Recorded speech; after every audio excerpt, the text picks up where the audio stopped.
We're streaming on all platforms right now. TikTok, I say hi. Those of you on LinkedIn, Facebook, and YouTube, I say hi. Honestly speaking, I'm feeling like a superstar. But how many of you are busy moms? Yeah, busy moms. Today's my day off. And so doing all the things, went out with a nice dinner with my husband, lunch with my husband and all. So I could not come live in the afternoon. And that is why we are live in right now. Okay. Right. So just help me tap this like this, please. But don't move the, yeah, just put your hand there. That's it. Hello, everyone. Okay, so today is day 3 of our 5-day training. Now, needless to say, that today's training is so super important because if you get this wrong, then obviously the chances to pass the GOC interview is very slim. Hello, my name is Dr. Deze Cosmos. I'm the lead mentor, ACN Academy, and today we will be talking all things documentation and evidence. This is the first step. So remember, all the trainings are geared towards helping you qualify in the UK as an international optometrist, but our major focus in ACN Academy is helping you pass the GOC interview first time. Because as we know, we're going to be talking things about money and other things. Just keep going. That when you don't pass the interview first time, you waste time, you waste money. And I call it waste. Yes, it's going to be an investment in yourself, but that is something you could have avoided if you had done things right. Blessing, hi. I can see you there on TikTok. Thank you so much for coming in. Would you mind quickly tapping that screen for me and sharing? Because I know on TikTok, I did promise that I'll be coming live lunchtime, but I was so busy. And that's why we're just doing everything this evening. All right. Now we've come, obviously, the day one, we looked at the roadblocks that hinder people from moving on. Yesterday was amazing because we looked at the 8 competencies that you need to qualify in the United Kingdom. I want to thank all of you that are coming in right now. I can see you right there on TikTok. Bear with me if the phone seems like it's moving. And then right now we are looking at documentation. I want to make sure that I'm giving value to those that need it. And so let me know in the chat below, run one, where you're watching from. If you're watching on the live or on the replay, go ahead and put in hashtag live, hashtag replay. I want to know as well, at what part of your journey, where are you at in the journey of UK qualification? And more so, what has been your takeaway from the sessions we've had so far? What did you take away from day one? What did you take away, from yesterday? And what are you hoping to get in session today? Now, before I go ahead and I get into the training, remember, once you come online, if you have any questions at all, whether it's about documentation, your application form, whether it's about evidence or any part of the process, you just let me know in the chat below. Now, I wouldn't want you to just come and sit and look. I need you to engage. So keep tapping your screen. Those of you on all other platforms, like, share, comment. Okay? Like, share, comment so that we know that we are moving forward. The next thing I'd like to say is doors are open right now in the academy. Remember, our next intake is October, and we've already opened the doors. People have enrolled. And what we do in September is we work on your application. We get the quality check done, IELTS booked and all. And then you are going through your portals with your tutorials, getting ready for day 1 of cohort 5, which would be October 5th. If you are interested and you want to be part of that cohort, all you need to do is DM me, or I want to believe that if you check the links in my bio, you can book a clarity call and we can get started. If you stay to the end, actually, I'm also going to share with you another way by which we can work together in order to get you the GOC success that you so desire. All right, awesome. Thank you so much, all of you coming in right now. I am going to get started straight away because I know some of you, the internet in your country is quite expensive, so I'm not going to waste your time. I think we're just going to spend around about 20 odd minutes today. All right, so if you missed, no, so I'm going to do that. If you missed the teaching on Monday, Tuesday, I will get to it at some point, but I'll post it on the platform so that you can go ahead and, go through the revision. Right, so let's get started. Welcome again. Today is evidence and documentation and what the assessors are really looking for. This is one of the most overlooked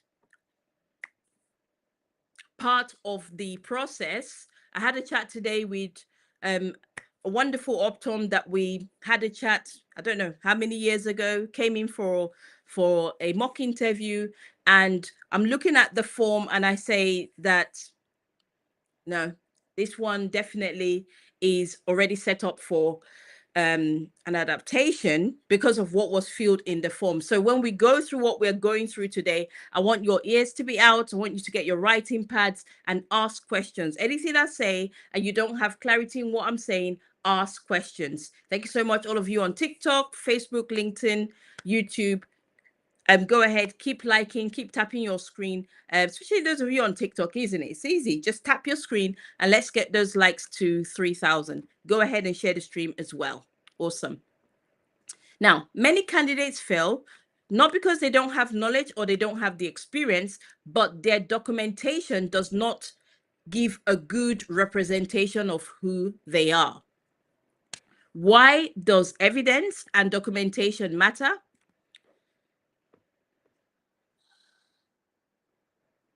The assessors, now, have you heard of the term first impression matters? Yes. In the GOC process, it's fine, thank you. First impression matters. Yes.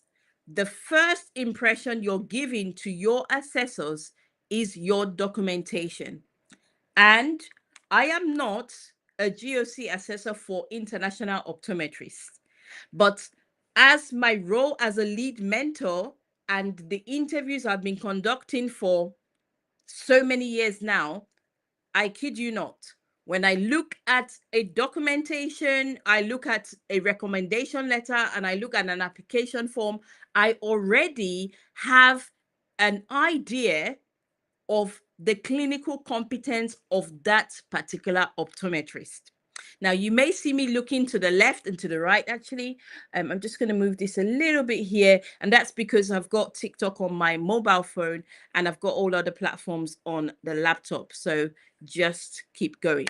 As far as you can hear me, oh, excuse me, I haven't plugged in my microphone. So maybe those on other platforms can't hear me.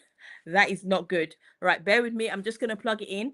I always come out with my pen and my paper because I like to take down questions so that I don't miss it. I will answer your questions at the end of the teaching today. Let me know in the comments below where you are watching from. Don't just come and sit. I'm broadcasting all the way from SS in United Kingdom. Where are you watching from? What state are you watching from? Let me know in the comments below, and let me also know what at what stage you are at. So let's get started. Why is evidence and documentation important? If you have heard me for a minute, if you listen to any of my teaching, even in the academy, the way we structure documentation and evidence, it's really stringent because we know that if we don't get it right from the foundations, no matter how many mock interviews you attend, how much tutorials, how much you practice in clinic, if the documentation is not right, then that candidate is already set up for adaptation and some rejection. Why does evidence and documentation matter? When it's the assessor's role to look at what you have filled in your application form, the information you've put into your recommendation letter, and begin to have a I don't know how many of you, when you see patients in clinic, you do a little bit of you look at, what they had before, look at their glasses before, you look at their health history, look at their ocular history and all, and you have an idea of the kind of patient that is coming in. Do you get what I mean? You're checking maybe their social history.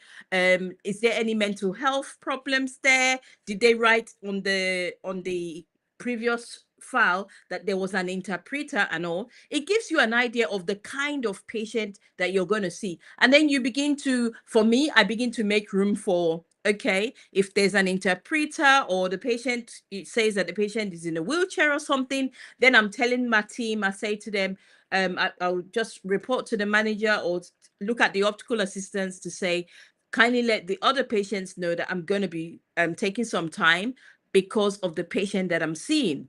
The same thing happens with the assessors. When they look at what you have presented, this is your portfolio. It is your portfolio that you are presenting to them. So you could either present your knowledge, your experience as robust, or you could represent your experience as very slim. And then obviously, what can you say? You need to think about your documentation as your professional storybook. When they are going through your form and they're looking at the evidence that you have provided, what do you think the assessor will think of you? So I always say you want to give the assessors the best impression of your clinical experience based on the way you present your cases. So a lot of people will just dive in, call someone, give me your form, because I'm saying this because these are the things I hear in the interview when they come in. I'm saying, okay, you have this, that, and that. I can see you've done this. Why is it? Oh, yeah, at the time I was filling my form, I didn't really know. I was just, I asked a friend and then they said, this is how we're going to do it. And that's how I filled it like that. But no, you don't do that. You don't do that. And you're not doing that because you're listening to me right now. Okay. So now, another thing is this. Be rest assured that all the documents that they've asked you to submit, the information that they ask you to put in the recommendation letters, the questions they're asking you on the application form, every single one matters. That's one. Number two, the way the application form is structured in a manner that there are interconnections. There's a way they look at the way you have filled in your numbers, and it is so clear that either you didn't understand what they were saying or what you said you didn't do. And this is another reason for which a lot of people come out with surprise results. How come? How come I've got these many adaptations? How come I did not get an invitation for an interview? How come? They didn't even give me an adaptation, but they decided to close the case. They just rejected me. Outcome. What? Documentation. Okay? So it's really important. That's why you need to be precise. You need to present a well-structured documentation. That is key. It's key. What are the assessors really looking for? Let's break it down. Clarity and accuracy. Clarity and accuracy. They've asked you for something, and I looked at the email the GOC sends out. They've literally given you the template. This is what we want to see in the application form. in your recommendation letter from all the places that you have worked, this is the information we want. That is the information that should be there. It shouldn't be vague. It should be detailed. When you're talking about the slit lamp that you use, let's know what type of slit lamp was it? The visual field machine, what type of visual field machine was it? Do you get what I mean? When it comes to the patients that you saw, what kind of clinics, was it? What kind of clinic was it? Is it a hospital? Is it primary care? Is it secondary care? All these things are really relevant. When you are filling in the different areas actually, I'm even moving too fast and too far because we're talking about the application form. Let me take my step back to your self-assessment form. Your first contact with the GOC, your self-assessment form. You need to be careful what you're filling in there as well. Now, you may be surprised, some of you, even listening to me right now, you think that you're preparing for an interview as an optometrist, an international optometrist. You don't know that you are preparing for an interview as a dispensing optician. Yeah. Mm-hmm. Lovely gentleman came in some months back and, ready to get ready. Let's go. Let's get some tutorials done. I really need to, go through my, I really want to be groomed, as somebody used on the live yesterday. And then I say, okay, that's fine. Just send your application form to me and all that sort of thing. And I look at the application form and I'm like, what? Are you aware that they haven't given you entrance as an international optometrist? Are you aware that you'll be given entrance as a dispensing optician? And I say to the gentleman, let me see the email. So if you have done your self-assessment, can you kindly right now go to the email and check what entrance? It should say entrance as an international optometrist. If you see in your email, and if you click on the application form, on right at the top left, it should read international optometrist. If you see dispensing optician, let me know in the comments below and I'll let you know how to fix that. Okay, let's move across. Let's keep going. Now, what are they looking for? Relevance to competencies. The numbers you filled in, does it directly demonstrate the GOC competencies? The linking numbers, does it match? Are there consistency across your documents? Some people would present the recommendation letter and the cases and everything that they see in there. And then when they come into the application form, it's not congruent. It is not, there's no consistency between the two. So you need to make sure that the lines, like there are no gaps, that the lines add up. Yeah. Awesome. And whilst you're filling your documentation, go through reflective thinking. Think about it. If you were the assessor and you were looking at this evidence, this documentation, what does it look like? Does it look like this person has good clinical knowledge in all aspects, or does it look like they don't have clinical knowledge? And so for those of you that are in university right now, maybe you're doing your internship right now and you're listening to me right now, and you're thinking of UK qualification, you need to go and look at the video we did yesterday, the training, or any of the platforms. There will be a lot of, videos on the 8 competencies. And you want to ensure that whilst you're going through your supervised training, you're doing your 12 months unsupervised training, that you are covering the whole spectrum of UK practice. Okay. Now, Is anyone getting any value out of this? I expect you to be tapping your screen right you there on TikTok. Go ahead. Let me see. Any questions coming out of it? Okay, Christopher. Hello, hello. I hear you loud and clear. I don't know whether you've been yeah, I'll leave that for later. Right. Now, if you are on the live right now and you submitted your application form, I want you to put submitted in the chat below. Thank you very much. If you have any questions, go ahead and ask. Now, evidence. Evidence. I get a lot of questions about evidence. Oh, what am I going to do? I don't really have the evidence I can submit about this competency. What am I going to do? I'm just checking to see if anyone has any questions. What am I going to do? Different types of evidence. I will tell every single optometrist, listen to me right now.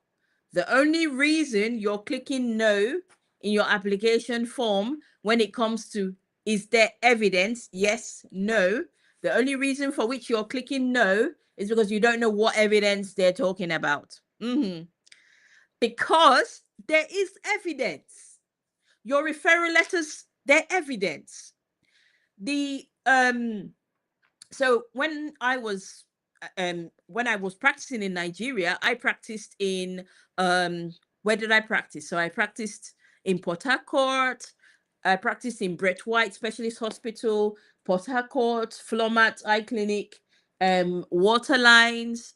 I can't even remember the others, but there were different recording systems. So, like in Brett White Specialist Hospital, every patient, when they come, they have a particular unit that will issue the card. Yes. And then the card goes to the ophthalmic nurse. They write their name down. And then they do the visions and all. And then it will come into the optometrist or the ophthalmologist and then the optometrist for refraction and things like that. That's evidence that the patient actually attended clinic. Your recommendation letter is evidence. Is your chief optometrist or the person you worked for, are they writing a recommendation letter for you? That's already evidence. I see application forms that have been submitted.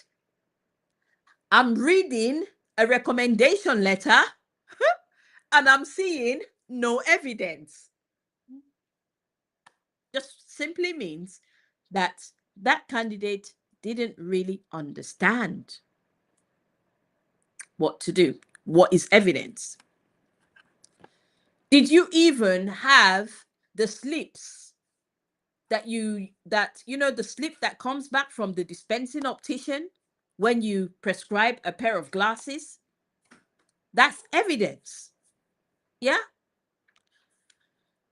Now, one thing I would say is when you are writing the recommendation letter, make sure that it's in alignment with everything the GOC have said and make it very robust. Very robust. No summary. I was speaking to a lovely lady that I'm currently working with in the academy, and I'm looking at her form. She was like, you know, I didn't want to overestimate. Don't underestimate. If you're not sure, maybe you've got a bracket from 5 to 10, choose the 10. 10 to 20, choose the 20. Don't choose the 10. So if you want to get details on how to actually fill your form, I know for those of you on LinkedIn, I did, that would have been, if you check newsletter from ACN Academy, I'm sure that's going to be issue 3 or 4. So we did on that. And then if you want detail on how to fill your application form, you want to visit our website, acnacademy.com. I have recorded a full course on how you are going to fill your form, and you fill it and it is in line with the GOC recommendations, what they expect, and it presents you in the best light possible. Okay, awesome. Because one thing I've noticed is People are filling the form and doing the documentation wrongly, not because they don't know how or they don't have the experience, sorry, but they just don't understand the numbers. They don't understand how to calculate the numbers. They don't understand what they're supposed to be filling where. What does it even mean? I think for some, it's even an English language problem. And I don't blame you, because I've had a lot of English language problems anyway. It was the same problem I went through when I came into the UK and I was asked to fill my case notes. It took me 2 calculated years until I met my mentor, and she said, this is what it means. This is what it means. This is what it means. This is the tutorials you should go to. This is how to do it. So I totally understand. And that's why even in our program, the GOC, the fast track GOC accelerator program, right now, all those that are starting in October 5th, once you come on, we start working on your application forms, documentation, making sure that we get that seal and sealed. And actually, I don't accept anyone that has already submitted their application form. If you filled it correctly, absolutely fine. But if I don't really have a sneak peek. Once the application form is filled, we don't really accept candidates onto that program. And there are other programs that they work in, because we want to make sure for our accelerator program, we've got the right people on there. We start really early with them. We go through their clinical knowledge, their practical experience. We present it in the best way possible into work. Right there with their community, in the international community, organizing their practice so that when they go into the interview hall, they're able to nail the interview one, pass the clinical interviews to get the job, and they thrive when they come into the UK. They are thriving in the consulting rooms, no problem. Awesome. Any questions coming through? Let's see. Any questions coming through? All right, no questions. Awesome. So we're understanding. Now, common pitfalls, and please avoid them. Copy, paste. Don't copy someone's recommendation letter. No, don't copy someone's form. Whenever you're filling your recommendation letter, your application form, the dates, let there be no gap. Okay. Submit the evidence that is in line with what you're filling in your application form. Okay, and don't be in a hurry. That's another thing. A lot of people are in a hurry to submit the application form. Oh, I just want to submit the application form. I had a lovely lady in the academy when she was doing, the clarity call, and we were then moving into onboarding, and she was like, I really want to submit the form, and my goal is to submit this form before and I said, sorry darling, you're not submitting no form. You will submit the form when you understand what is written in there. Yeah, everything that is written in there. You have made contact with your clinic back home where you practice. You know all your numbers. You're sure, and you're almost ready to sit that interview. Then you go submit your form. Yeah, but we're not in a hurry to do that. So don't be in a hurry without proofreading and making sure that it is in alignment with what the GOC is asking for. Okay, awesome. Okay, so remember that you need to review every document that you're sending in the assessor's eyes. And somebody will say, well, what if I've already submitted, or what if it's not correct and all? If it's really below standard, the GOC will send it back to you anyway. They will send it back to you and say to you, you need to correct it. And if you're listening to me live right now and they've sent back your application form, please do a good job. There's a reason for which they didn't accept it. So luckily they sent it back to you, and you have the option to rewrite it.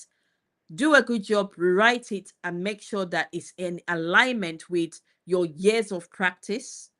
It's in alignment with all the patients you've seen, and it's in alignment with the requirement of UK practice. I think today's message is quite plain and simple, but I know a lot of people just miss it. Okay, so to wrap up here, I want to invite you to my brand new launched 5-day GOC Success Challenge. I have done a lot of programs with international optometrists on a group level. And one thing I know is that you would thrive so much better if I pick out the time. It's time on my hands, yes.